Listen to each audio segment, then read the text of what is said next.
Hey everybody. So, I just wanted to talk a little bit today. I don't even know if I can articulate my mind, but I guess to talk about dedication, maybe. I see people, like they don't work at it very hard. I know I work at it harder than most. When I turned 18, I'd saved up a bunch of money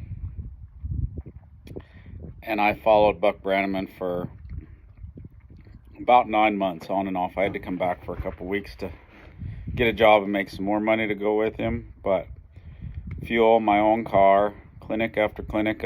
Greg Elio was working for him back then. And besides it being a lot of fun, I miss those days. There wasn't, I don't know, I'd have to talk to Buck, but things were different. Now there's all these fake people. And for years I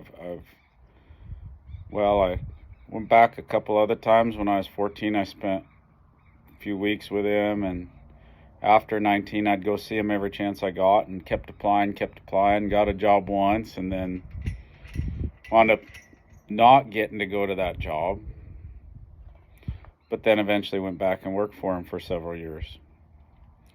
And yeah, just that, it takes so much to learn it, and I know that. But you see some people, and they take a few lessons. And some of that's why I'm trying to do some of these videos, I guess, is so that I can give you some things to work on regularly. Because, man, I don't know, they think they're doing the right thing. But are you? What are you working for? Because I see people and they're trying to scare their horse to get him over it. Like, maybe if he gets scared enough times, maybe he won't get scared the 142nd time. And that doesn't work if you don't come back to a place of peace. I see people and they're like, well, I bought a Wade saddle, but the Wade saddle sits way up on the withers. And, as you get that horn higher off the withers, it gets more torque as you twist it. You go to pull on it or rope something, it gets more torque. So I want mine to sit down, kind of bit that horse, become a part of that horse as much as possible, having a dead chunk of leather there. I see people knocking and pulling and pounding, and they'd say they love their horse. I swear they'd say they love their horse, but those are not loving actions. There's a difference between creating a brace or working through a brace and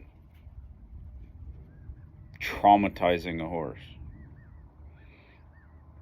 Being angry and letting your emotions get in the way. Go take a walk.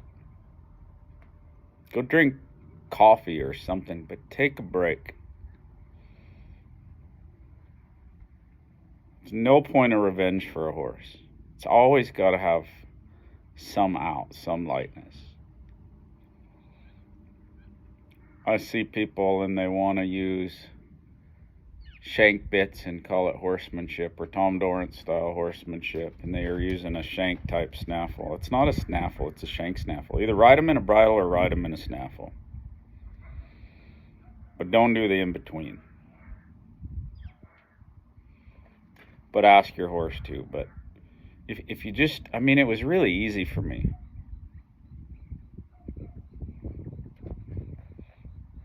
I just wanted to ride like Buck and Ray and Tom. And yeah, it doesn't matter so much what you ride in, it matters about your hands. But it's not what they worked on regularly. Maybe somebody handed them a horse and it had a shank snaffle in, and I've seen him ride. I know I've seen Ray ride in one a few times, but it's not like it's something that he put on regularly.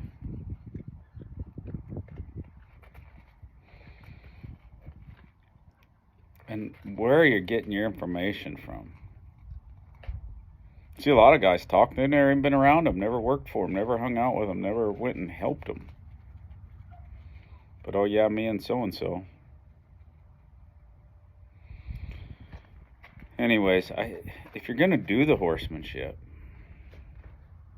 I guess not everybody has to do it all, but sometimes it's not about exactly what I do, but Ray used to say you cannot put a tree in a canoe, and maybe it takes you a while to go down build that picture before you look back and you realize something in your brain says you can't put a tree in a canoe. But the tree does belong in the picture, so you can put it somewhere else. So I appreciate you guys watching this rant, and I'll keep doing it. If you guys have questions, let me know. But it was just a frustrating moment from watching some students do some stuff. I haven't seen them in a while, but do some stuff that I was just like, where'd you start using a chain under your horse's chin? Where'd you get that from?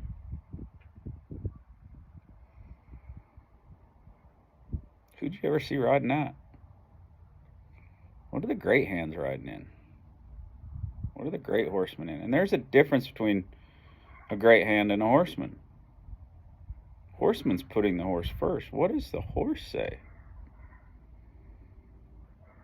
It's blessed to be around some good horsemen.